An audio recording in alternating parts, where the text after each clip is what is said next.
Meus queridos irmãos, sejam muito bem-vindos ao nosso culto de oração.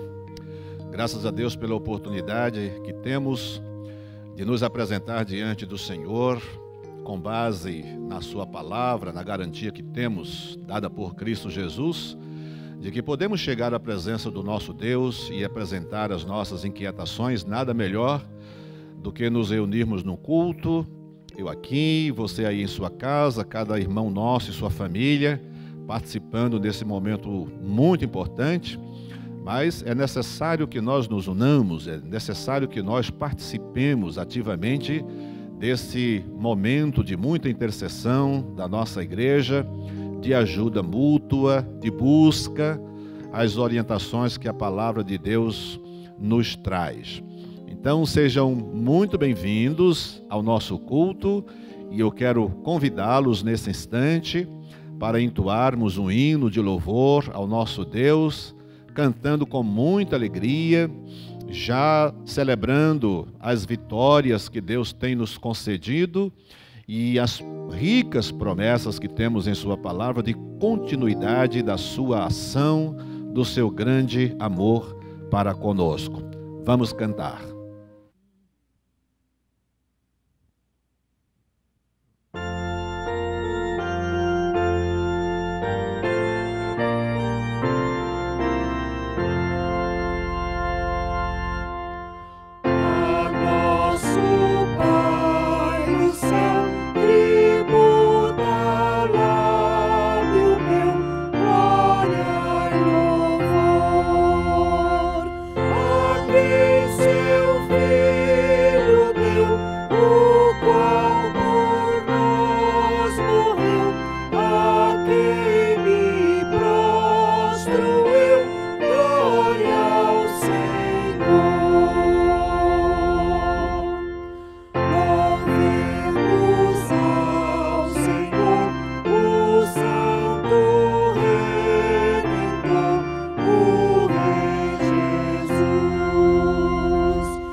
Para a nossa reflexão, quero convidar você a olhar comigo, a ler comigo e a pensar comigo em uma passagem bíblica que está no livro do profeta Isaías, capítulo 55, o verso 24.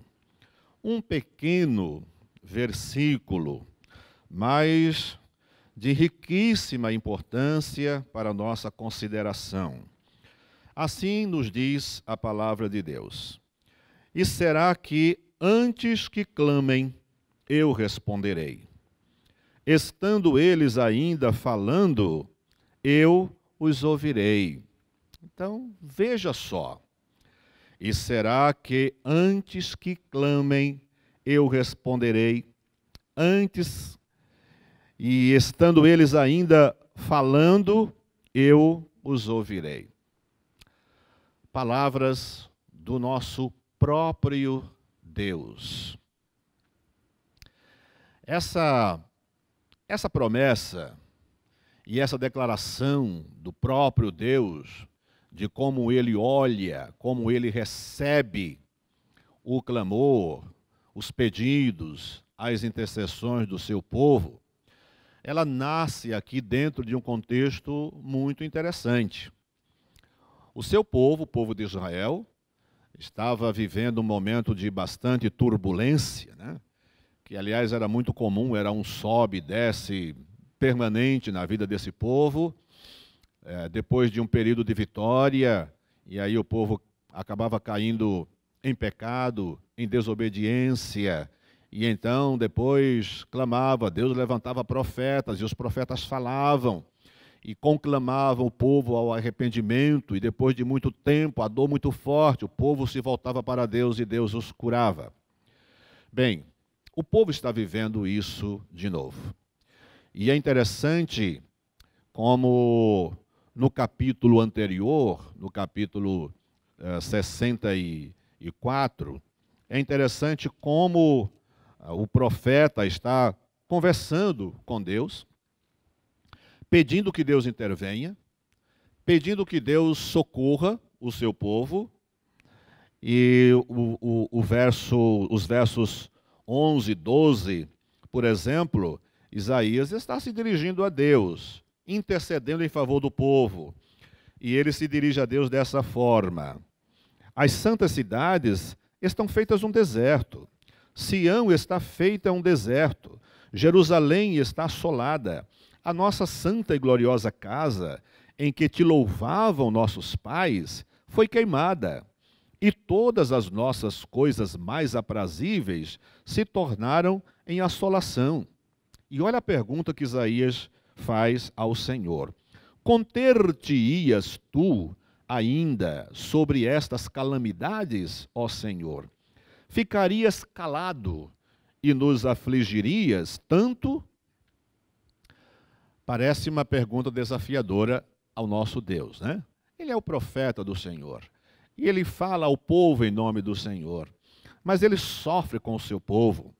Ele deseja a saúde espiritual do seu povo e também a saúde social, a estabilidade do seu povo, a independência do seu povo.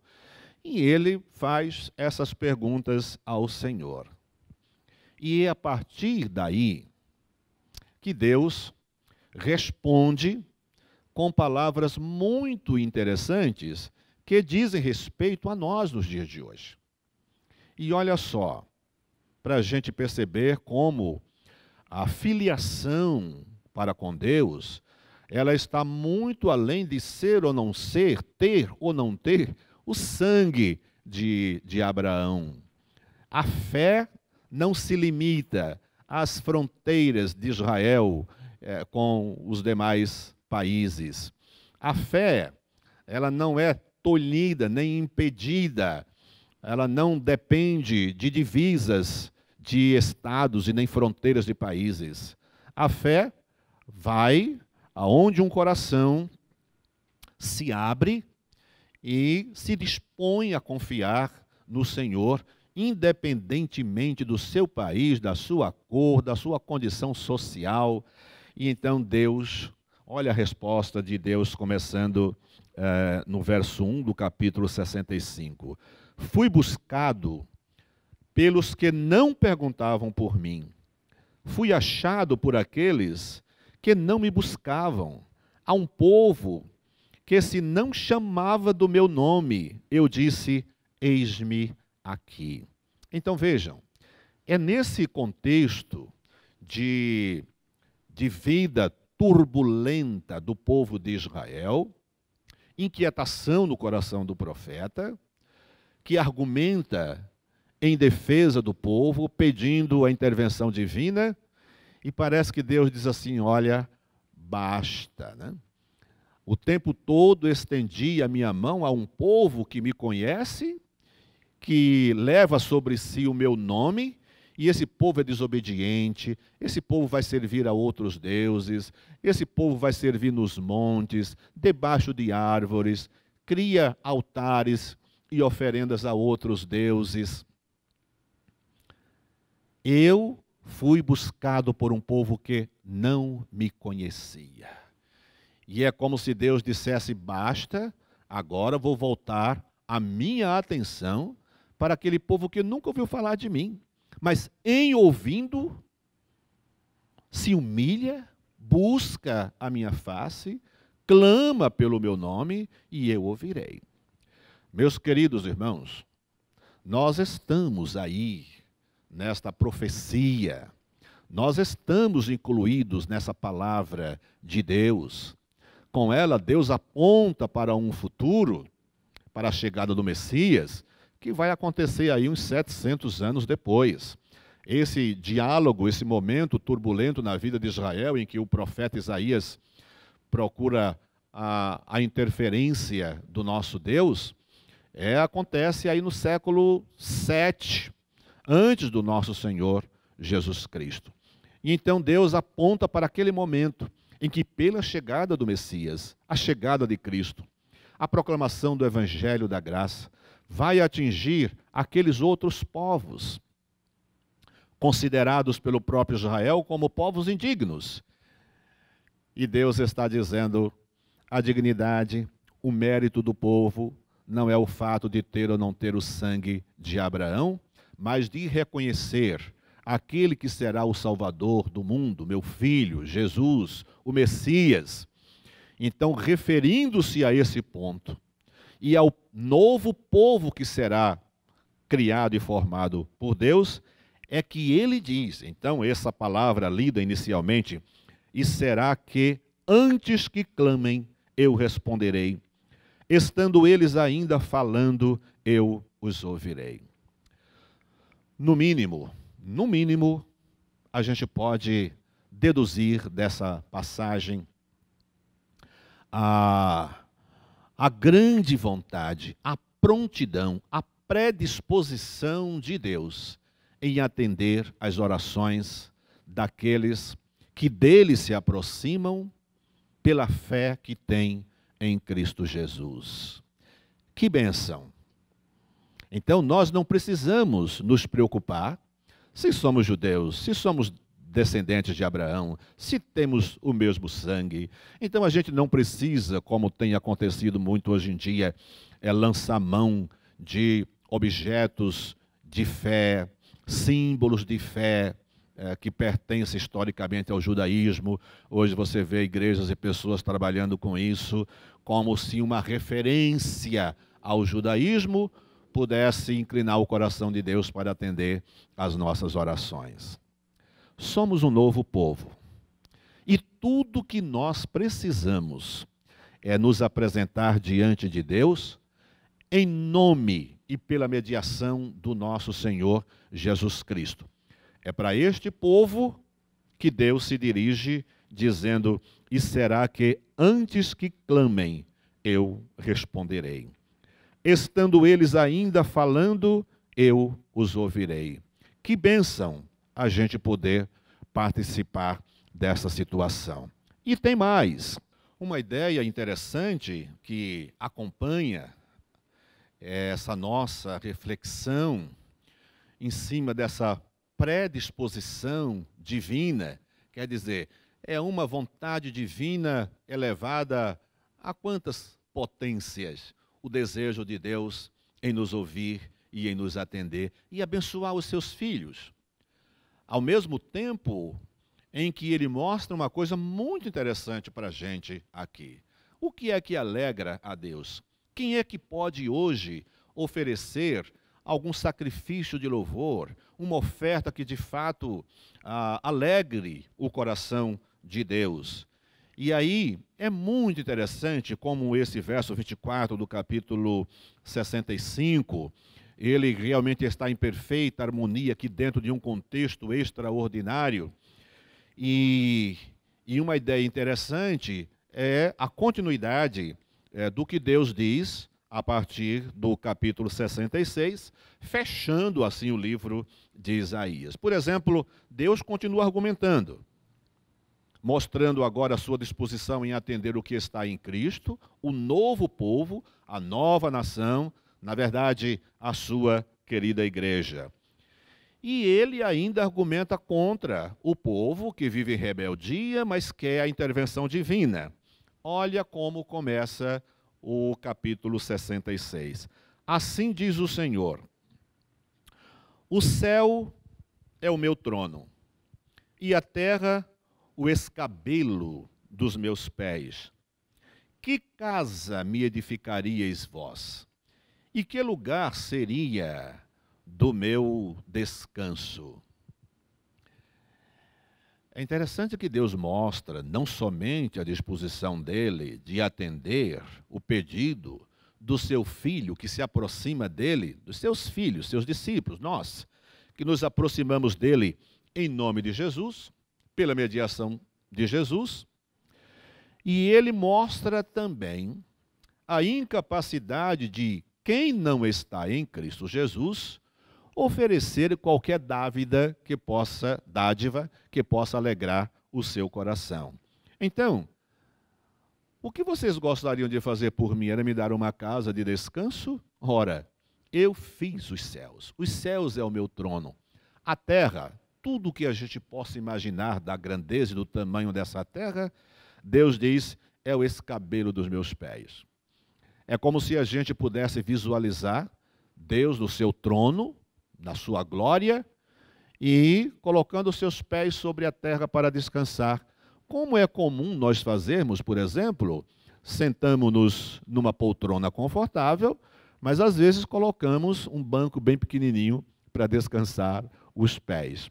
A ideia que Deus diz de que o céu que ele fez é a sua habitação e a terra o escabelo dos seus pés, é exatamente essa ideia.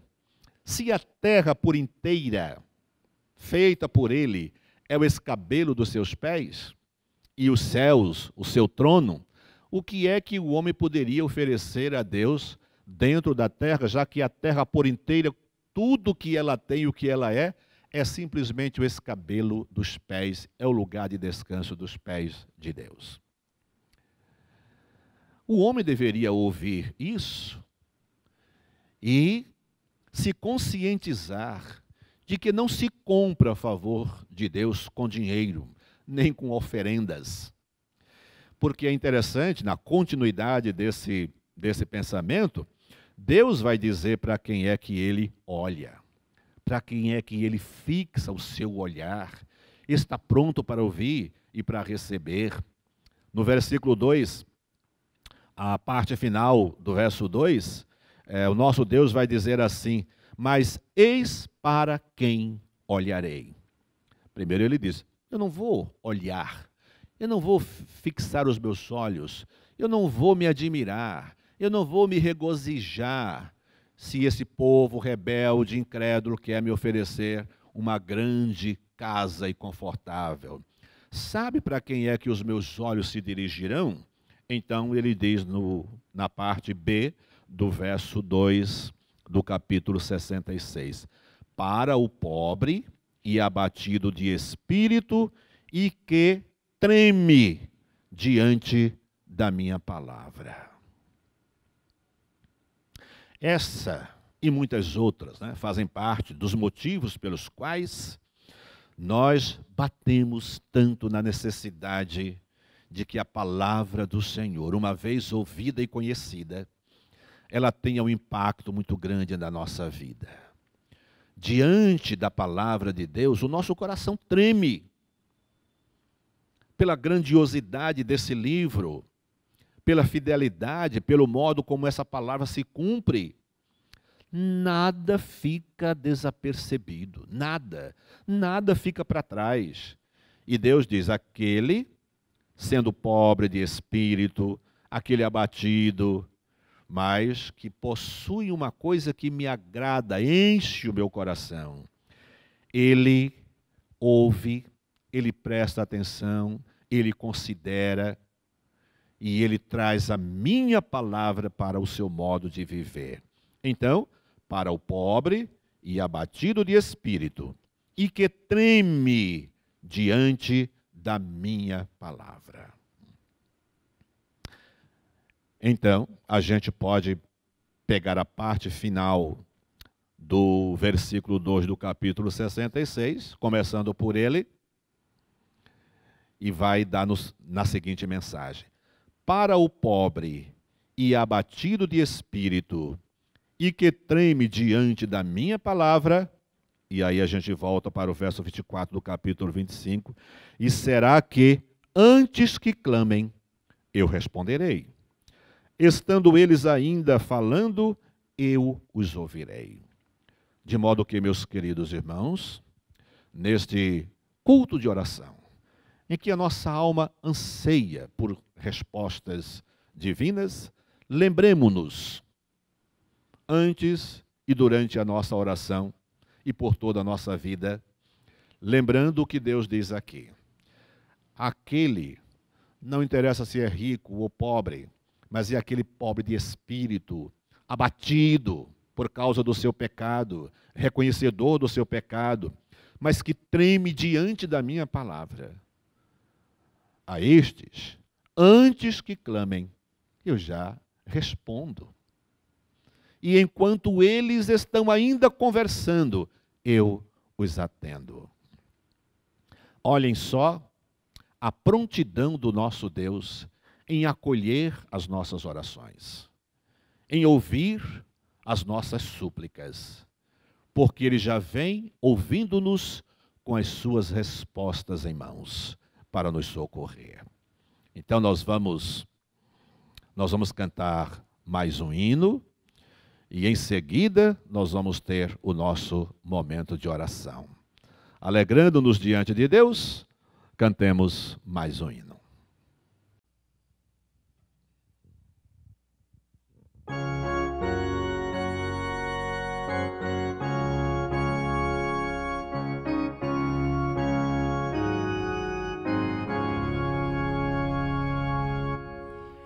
Ouvi-nos, pastor divino, nós que neste bom lugar, teu rebanho congregado, desejamos te adorar. Cristo amado, Cristo amado, vem teu povo abençoar. Cristo amado, Cristo amado, vem teu povo abençoar.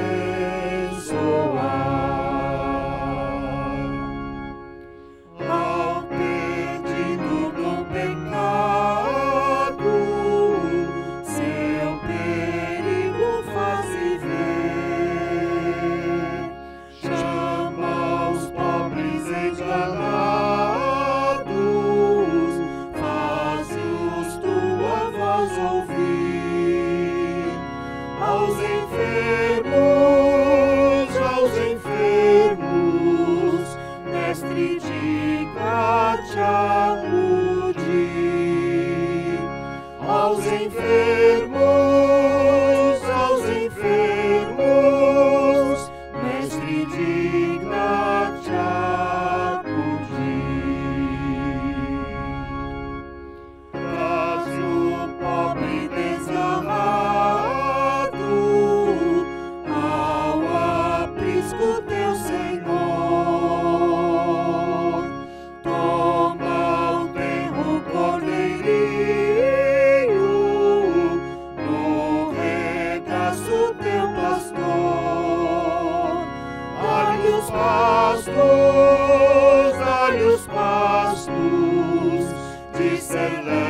meus queridos irmãos, nós vamos orar ao Senhor e a nossa oração, ela deve estar dentro desse contexto de reflexão que nós tivemos hoje, lembrando-nos de que Deus está muito disposto, predisposto, desejoso de ouvir as orações daqueles cujos corações tremem diante da sua palavra.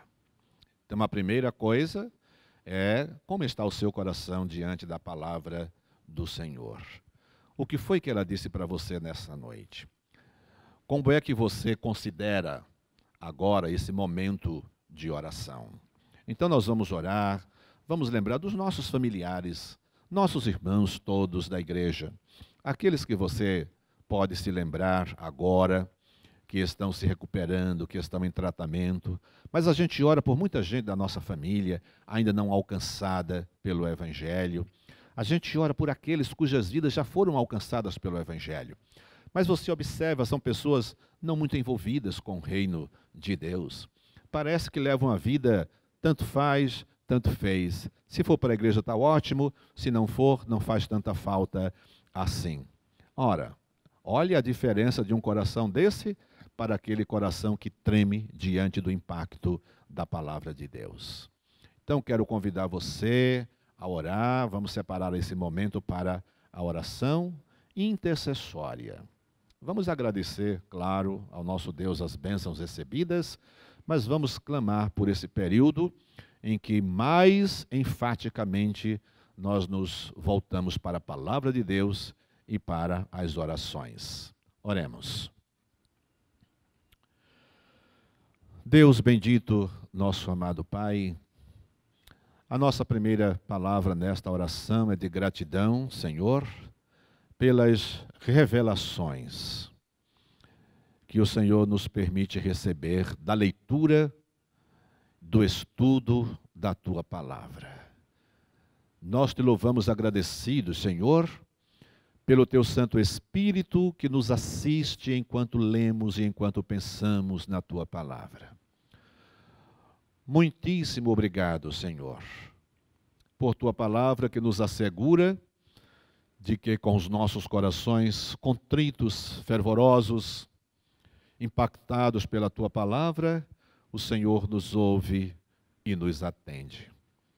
Colocamos agora no Teu altar de glória e da Tua graça os nossos queridos irmãos enfermos, os que estão em tratamento médico, aqueles que já se recuperaram, nós Te louvamos de todo o nosso coração por isso. E como é bom, Senhor, acompanhar dia a dia a Tua intervenção, o Teu amor, o Teu poder, a Tua graça na vida dos nossos queridos irmãos. Abençoa aqueles que estão enfermos. Abençoa os nossos idosos, nesse período de reclusão mais intensa ainda em suas vidas. Oramos também, Pai querido, lembrando-nos de pessoas nossas, familiares nossos, amigos nossos, que já algumas ou muitas vezes ouviram o Evangelho, mas os seus corações ainda estão endurecidos. Ó Deus, nós oramos por eles, porque a Tua palavra nos manda orar e pedir. Rogamos-te, pois, que de algum modo, Pai, do jeito e do modo que só o Senhor sabe, a Tua palavra, o Teu Santo Espírito, que tem poder para convencer o homem do pecado, chegue a esses corações. Pedimos-te, Senhor, por aqueles também que já são crentes em Cristo Jesus, mas os corações ainda não são profundamente impactados pela Tua palavra e levam uma vida, ora na igreja, ora em casa, sem um envolvimento profundo com o Teu reino. Ó Deus, derrama graça sobre todo o Teu povo, para que todos tenham a consciência de que precisam de um envolvimento profundo com o Senhor. Rogamos a Tua bênção sobre nós, sobre a nossa igreja e sobre este novo momento no mundo, aqui no Brasil, em que as igrejas estão trabalhando dessa forma, se reunindo virtualmente. Ó Deus, que bom que as orações não dependem de lugar e de momentos. Em qualquer lugar e em qualquer momento nós podemos orar e conversar com o Senhor. Recebe, pois, ó Deus, o nosso louvor nesta noite e atende-nos em nossas orações, pois nós oramos no nome santo de Jesus. Amém. Deus abençoe a todos nós, tenhamos todos uma boa noite, possamos ter um bom sono e dias melhores na presença do nosso Deus. Deus abençoe a todos.